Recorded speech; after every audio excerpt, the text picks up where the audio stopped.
좋아요와 구독은 리턴극장 운영에 큰 힘이 됩니다. 새벽 5시. 도시의 골목은 아직 어둠 속에 잠겨 있었다. 가로등 불빛만이 차갑게 아스팔트를 비추고 있었다. 겨울바람이 골목을 휘감았다. 영하의 날씨였지만 그 추위 속에서도 한 여자가 천천히 걸음을 옮기고 있었다. 정순이었다. 그녀의 손에는 낡은 가방이 들려 있었다. 가방 안에서는 바카스 병들이 부딪히는 소리가 작게 울렸다. 그 소리는 그녀가 걸을 때마다 골목에 울려 퍼졌다. 마치 쇠사슬 소리처럼 그녀를 묶어두는 보이지 않는 쇠사슬. 정수는 골목 입구에 멈춰섰다. 익숙한 자리였다. 3년째 같은 자리에 서고 있었다. 그녀는 찬 공기를 깊게 들이마셨다. 입에서 하얀 김이 피어올랐다. 손가락 끝이 시렸다. 장갑을 낄 여유는 없었다. 그녀는 천천히 입을 열었다. 바카스 드실래요? 목소리는 떨렸다. 추위 때문인지 수치심 때문인지 알 수 없었다. 하지만 그녀는 매일 같은 시간, 같은 장소에서 이 말을 반복했다. 그녀가 파는 것은 바카스 한 병만이 아니었다. 이 지옥이 시작된 건 단지 3년 전이었다. 그때까지만 해도 그녀는 평범한 주부이자 평범한 엄마였다. 병실의 하얀 천장이 눈에 들어왔다. 정수는 남편의 침대 옆에 앉아 있었다. 남편의 손은 차가웠다. 살아있지만 차가웠다. 의사가 들어왔다. 그의 얼굴에는 감정이 없었다. 매일 같은 말을 반복하는 사람의 얼굴이었다. 꾸준한 재활이 필요합니다. 물리치료, 작업치료, 언어치료, 최소 1년은 해야 합니다. 비용이 만만치 않으실 겁니다. 정수는 손에 쥔 계산서를 내려다봤다. 숫자들이 눈앞에서 흔들렸다. 700만 원, 첫 달 치료비만 그 정도였다. 그날부터 빚이 시작되었다. 집에 돌아오니 현관문에 빨간 스티커가 붙어 있었다. 채권 주심 경고장이었다. 거실 탁자 위에는 이미 독촉장이 한 무더기 쌓여 있었다. 그리고 부엌에서는 큰아들 진욱이 라면 반 개를 물에 말아먹고 있었다. 그날 이후로 정순의 하루는 3개의 일터를 전전하는 것으로 채워졌다. 새벽 5시 식당, 8시 파출부, 오후 2시 공장, 하루에 15만 원을 벌었다. 하지만 빚은 8,200만 원이었다. 그리고 매달 이자가 붙었다. 계산을 해봐도 답이 나오지 않았다. 그러던 어느 날 밤 문을 두드리는 소리가 들렸다. 거칠고 강한 소리였다. 정수는 문을 열었다. 두 남자가 서 있었다. 양복을 입었지만 눈빛은 험악했다. 빚 갚을 생각 있으세요? 없으세요? 지금 돈이 없어서. 다음 주까지 최소 200이라도 입금 안 하시면 법원 가는 거예요. 남자들은 돌아섰다. 하지만 가기 전에 현관문을 발로 찼다. 정수는 주저앉았다. 그날 밤 정수는 골목에서 한 여자를 만났다. 그 여자도 바카스를 팔고 있었다. 하지만 손에 쥔 돈뭉치가 두꺼웠다. 나도 예전엔 당신 같았어요. 열심히 살아도 빚만 늘고 그러다 이 일 시작했죠. 이 일이 뭔데요? 당신도 알잖아요. 바카스만 파는 게 아니라는 거. 하루에 20, 30은 벌어요. 당신도 할 수 있어요. 저는 그런 일 못해요. 나도 그랬어요, 처음엔. 근데 내 새끼들 굶는 거 보면 못할 게 없더라고요. 여자는 떠났다. 정수는 그 자리에 오래 서 있었다.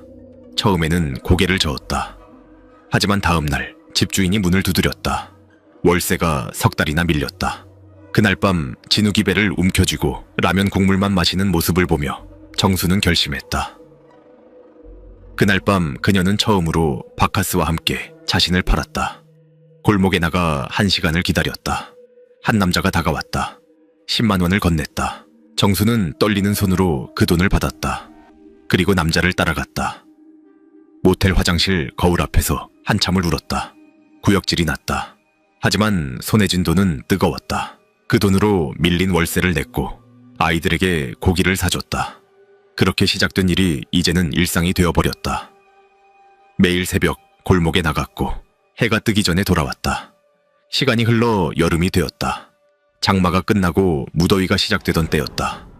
큰아들 진욱은 친구들과 늦게까지 놀다가 새벽에 집으로 돌아가고 있었다. 그리고 골목 어귀에서 그는 멈춰섰다. 어둠 속에서 두 사람의 그림자가 보였다. 한 남자가 여자의 손을 잡고 있었다. 가로등 불빛 아래 여자의 얼굴이 드러났다. 엄마였다. 진욱의 심장이 멎었다. 그는 숨을 죽이고 지켜봤다. 남자와 엄마는 모텔 쪽으로 걸어갔다. 손이 떨렸다. 눈물이 흘렀다. 그날 밤 두 형제의 안에서 무언가가 부러졌다. 집에 돌아온 진욱은 동생 진호를 깨웠다. 형, 왜 그래? 엄마가 남자랑 모텔에 갔어. 진호는 믿을 수 없다는 표정을 지었다. 그날 밤 두 형제는 잠들지 못했다. 거실에 앉아 엄마를 기다렸다. 새벽 5시 반 정순이 문을 열었다. 그리고 어둠 속에 앉아있는 두 아들을 봤다. 너희들 왜 안 자고? 어디 갔다 오세요? 엄마, 일 다녀왔지? 새벽에 남자랑 모텔 가는 게 무슨 일이에요? 바꾸나 우리 진욱이. 미안해. 하지만 엄마가 이렇게라도 안 하면 너희들을 먹여 살릴 수가. 닥쳐요! 진욱은 소리쳤다. 그리고 방으로 들어가 문을 쾅 닫았다. 진호도 아무 말 없이 자기 방으로 사라졌다. 정수는 거실 바닥에 주저앉아 한참을 울었다. 그날 이후 모든 것이 달라졌다. 처음에는 침묵이었다. 아이들은 엄마를 보지 않았다. 말도 하지 않았다. 하지만 침묵은 오래가지 않았다. 침묵은 곧 경멸로, 경멸은 폭력으로 변했다. 진욱은 학교에서 달라졌다. 어느 날 그는 친구와 싸웠다. 복돼서 주먹 다짐을 했다. 왜 싸운 거야? 진욱은 대답하지 않았다. 하지만 옆에 있던 친구가 말했다. 제가 진욱이 엄마 얘기를. 진욱은 알았다. 소문이 났다는 것을. 그날 이후 진욱은 학교에서 혼자가 되었다. 진호도 마찬가지였다. 학원에서 누군가 그에게 물었다. 너희 엄마 골목에서 바카스 파는 거 맞아? 진호는 그 아이의 멱살을 잡았다. 그리고 때렸다. 진호는 그날 학원에서 쫓겨났다. 세월이 흘렀다. 진욱은 고등학교를 졸업하고 공장에 취직했다. 진호는 고등학생이 되었다. 그들은 돈을 벌기 시작했다. 그리고 그들의 태도는 더욱 거칠어졌다. 정수는 이제 더 이상 엄마가 아니었다. 그녀는 집안의 죄수가 되어 있었다. 어느 날 정순이 외출하려 하자 진욱이 막아섰다. 어디 가세요? 마트 좀 다녀올게. 진욱은 엄마의 가방을 낚아챘다. 안을 뒤쥐자 화장품이 나왔다. 그는 그것을 바닥에 던졌다. 마트 가는데 왜 화장해요? 가방은 바닥에 나뒹굴었고 정순은 그것을 주워들고 집에 남아야 했다. 진욱은 정순의 팔을 붙잡고 따귀를 때리며 정순을 일방적으로 폭행하였다. 그 비슷한 날들이 2년 동안 끝없이 반복됐다. 외출 신문, 귀가 검사, 휴대폰 확인, 이어지는 폭행들.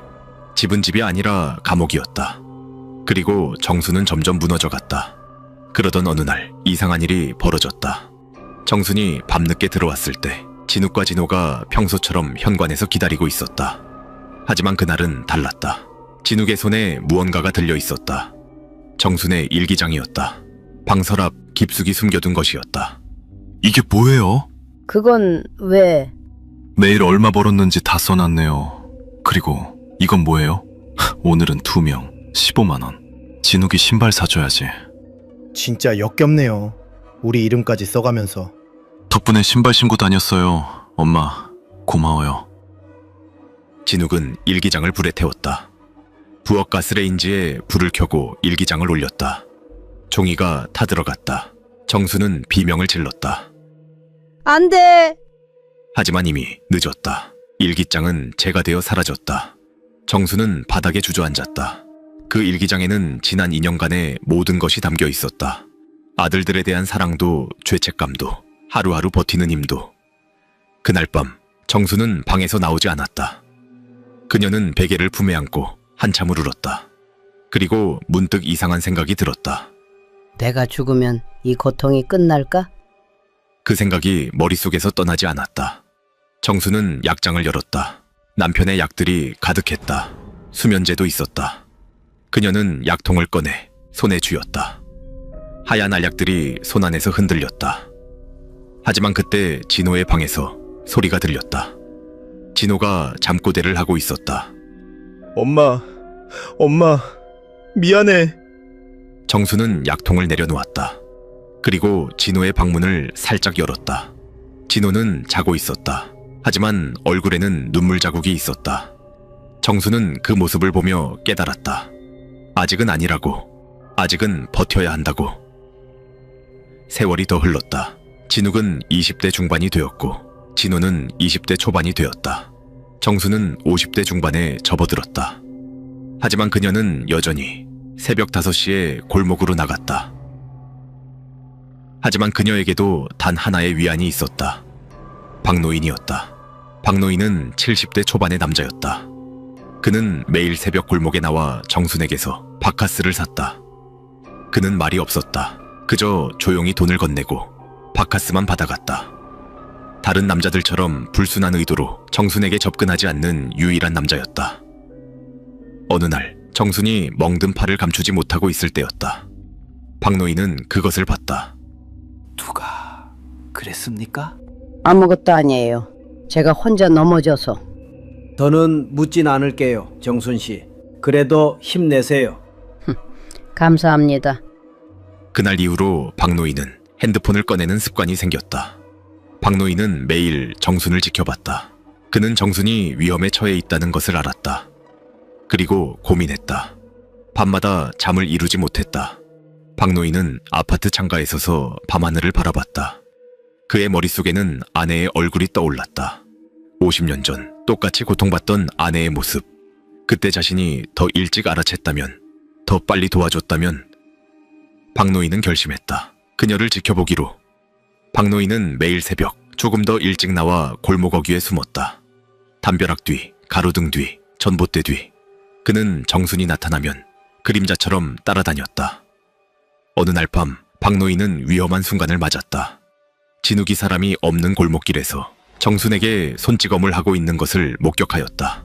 그가 전봇대 뒤에서 촬영하고 있을 때 진욱이 고개를 돌렸다. 거기 누구야? 박노인은 재빨리 쓰레기통 뒤로 몸을 숨겼다. 심장이 터질 것 같았다. 진욱은 전봇대 뒤를 확인했다. 하지만 아무도 없었다. 박노인은 한참을 그 자리에 숨어 있었다. 등에 땀이 흥건했다. 며칠 후 박노인은 경찰서를 찾아갔다. 그는 촬영한 영상을 경찰에게 보여줬다. 가정폭력이군요. 도와주셔야 합니다. 증거가 더 필요합니다. 상습성을 입증해야 해요. 한두 번이 아니라는 걸 보여줘야 합니다. 알겠습니다. 더 모아오겠습니다. 경찰서를 나온 박노인은 한숨을 쉬었다. 그리고 다시 골목으로 향했다. 한 달이 지나고 두 달이 지나자 그의 휴대폰에는 수십 개의 영상이 쌓였다. 그리고 어느 날 밤 결정적인 순간이 왔다. 정순이 집으로 돌아가고 있었다. 시간은 밤 10시가 넘었다. 골목 입구에서 두 남자가 기다리고 있었다. 진욱과 진호였다. 박노인도 멀리서 핸드폰을 꺼내 녹화 버튼을 눌렀다. 또 늦었네요. 일이 늦어져서. 가방 줘봐요. 안 돼. 왜요? 진욱은 가방을 바닥에 내동댕이 쳤다. 바카스 병들이 바닥에 떨어져 깨졌다. 유리 파편이 사방으로 튀었다. 갈색 액체가 아스팔트를 적셨다. 정수는 무릎을 꿇고 깨진 병들을 주우려 했다. 하지만 진욱이 그녀의 손을 밟았다. 아야! 닥쳐! 남자 꼬셔서 돈 벌어오니까 좋아 죽지? 이런 여자가 우리 엄마라니 너무 역겹다. 진호가 엄마를 밀쳤다. 정수는 뒤로 넘어졌다. 그녀의 손바닥이 깨진 유리 파편 위에 닿았다. 피가 흘러나왔다. 붉은 피가 바카스 액체와 섞였다. 그때였다. 어둠 속에서 발소리가 들렸다. 한 남자가 골목 안쪽에서 걸어 나왔다. 진욱과 진호는 깜짝 놀라며 뒤를 돌아봤다. 박노인이었다. 그는 조용히 휴대폰을 들어 올렸다. 화면에 빨간 불빛이 깜빡이고 있었다. 몇 달 동안 다 찍어놨습니다. 누구세요? 누가 죄인인지 이제 다 보일 겁니다. 이 새끼가. 진호가 달려들려 했다. 하지만 그때 골목 끝에서 소리가 들려왔다. 사이렌 소리였다. 파란 불빛이 골목벽에 튕기기 시작했다. 순찰차가 골목 입구에 멈춰섰다. 2명의 경찰이 내렸다. 박노인은 그들에게 휴대폰을 건넸다. 김진옥 씨, 김진호 씨 맞습니까? 그게 저희는 상습 폭행, 강요, 감금 혐의로 동행 조사하겠습니다. 정수는 바닥에 주저앉아 그 광경을 지켜봤다. 눈물이 흘러내렸다. 하지만 그것이 슬픔 때문인지 안도감 때문인지 그녀 스스로도 알 수 없었다. 경찰차가 떠났다. 골목은 다시 고요해졌다. 박노인이 정순에게 다가왔다. 자신의 손수건을 꺼내 정순의 손을 감싸줬다. 박노인은 정순을 부축해 일으켰다. 그리고 천천히 걸었다. 병원 응급실에서 정순은 치료를 받았다. 박노인은 계속 옆에 있었다. 정순은 그에게 물었다. 왜 저를 도와주시는 거예요? 제 아내도 당신 같았습니다. 예? 젊었을 때 우리 집도 가난했습니다. 아내는 온 가지를 다 했죠. 그리고 어느 날 아내가 달라진 걸 알았습니다. 나중에 알았습니다. 아내가 몸을 팔고 있었다는 걸. 전 화를 냈습니다. 아내를 원망했죠. 하지만 아내는 울면서 말했습니다. 당신과 아이들을 굶길 수 없었다고.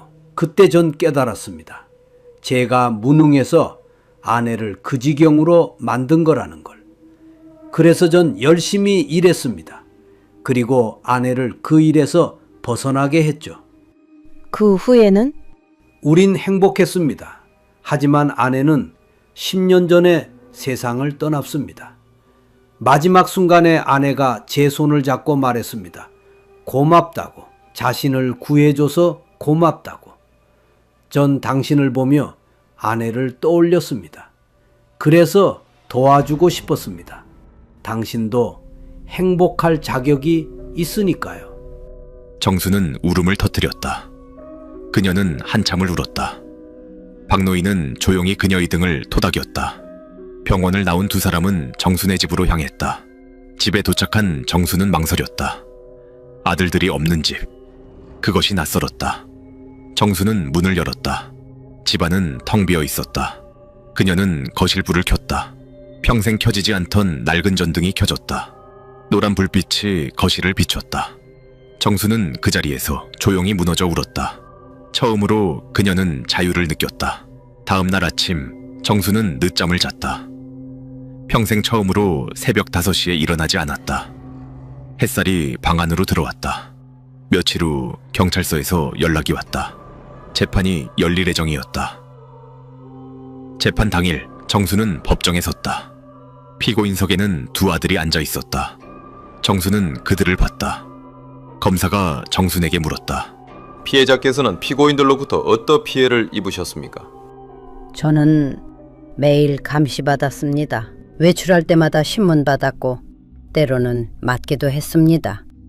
왜 그런 일이 벌어졌다고 생각하십니까? 제가 잘못했기 때문입니다. 저는 생계를 위해 몸을 팔았습니다. 아들들이 그것을 알게 되었고 그래서 저를 경멸했습니다. 법정이 술렁였다. 판사가 망치를 두드려 정숙을 요구했다. 변호인이 정순에게 물었다. 피해자께서는 피고인들을 용서하십니까? 네, 용서합니다. 제 아들들이니까요. 하지만 검사는 반박했다. 재판장님, 이 사건은 단순한 가정폭력이 아닙니다.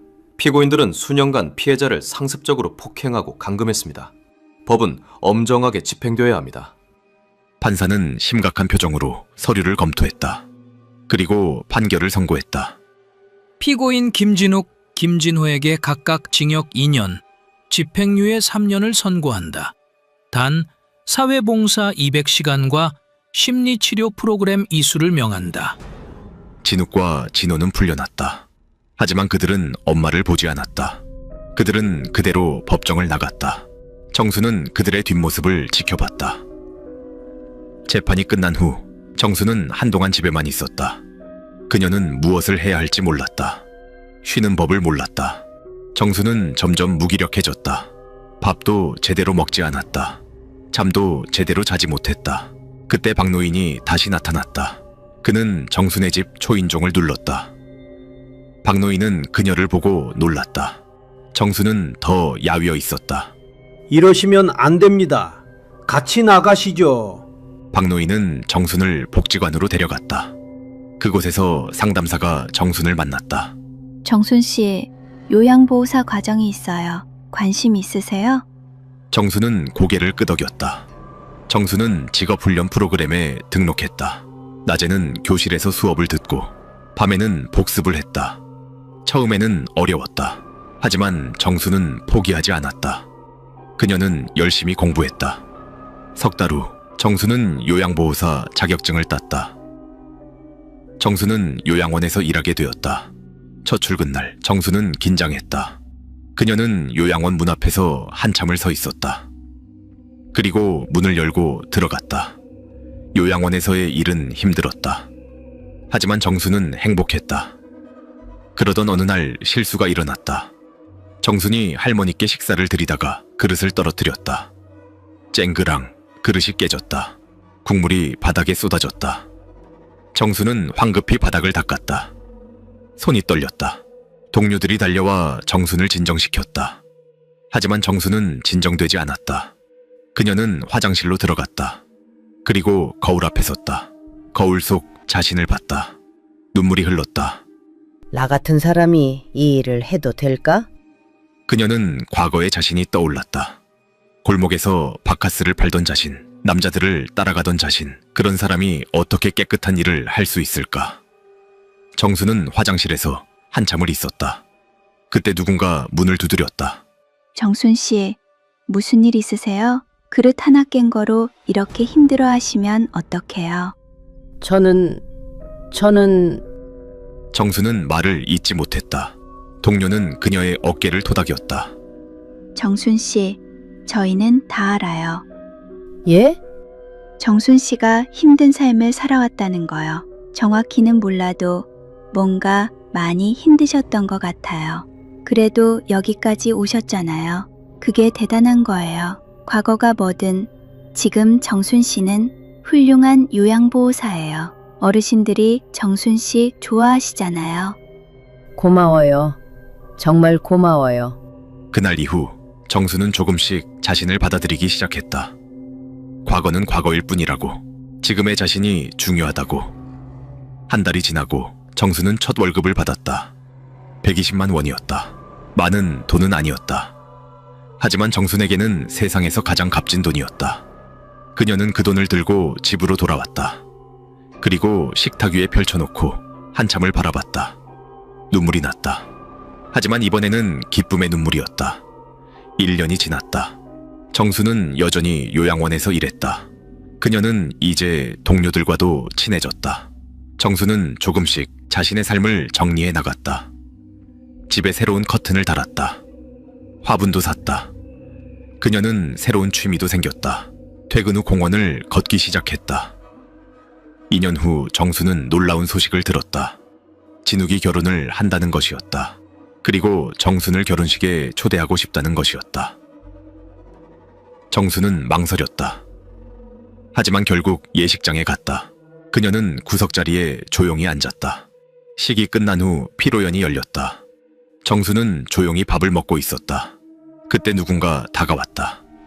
엄마, 진우가 와주셔서 감사합니다. 진욱이었다. 하지만 그때 진욱이 다시 입을 열었다. 그의 목소리는 떨리고 있었다. 엄마, 사실 제가 오늘 엄마를 부른 건 한 가지 드릴 게 있어서예요. 진욱은 주머니에서 무언가를 꺼냈다. 낡은 가족 사진이었다. 오래전 모두가 행복했던 때의 사진. 이 사진 엄마 방에 있던 거예요. 제가 몰래 가져왔어요. 그날 밤 일기장 태울 때 엄마 미안해요. 그동안 너무 심하게 대했어요. 전 철이 없었어요. 엄마는 최선을 다하셨는데. 아니야.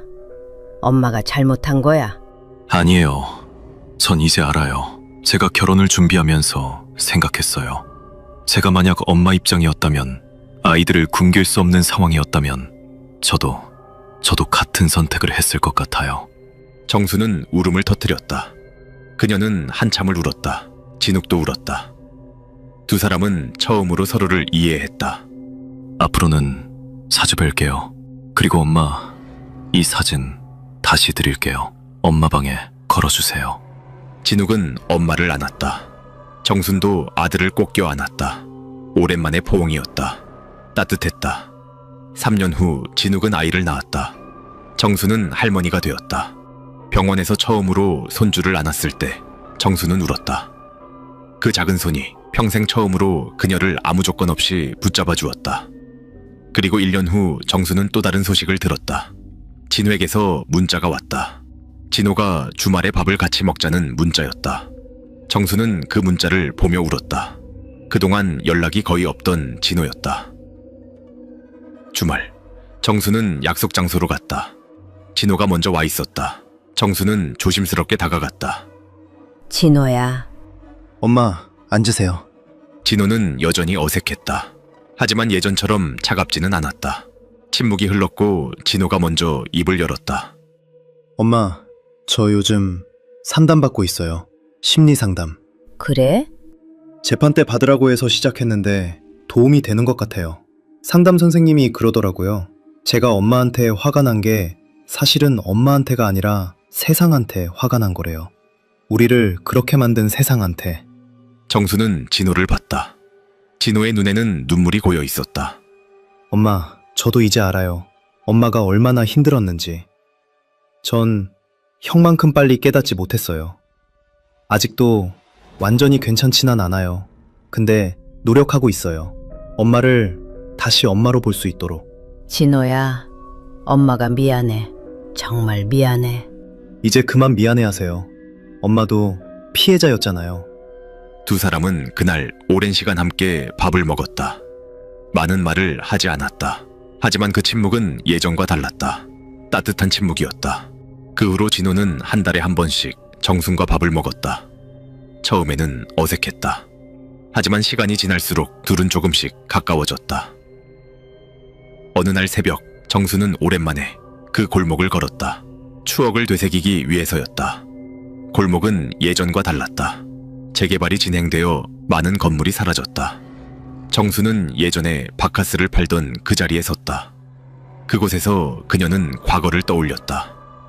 10분 동안 골목을 걷던 그녀는 미소를 띤 채 골목을 나와 집으로 걷기 시작했다. 따뜻한 바람이 그녀의 귓가를 스쳤다.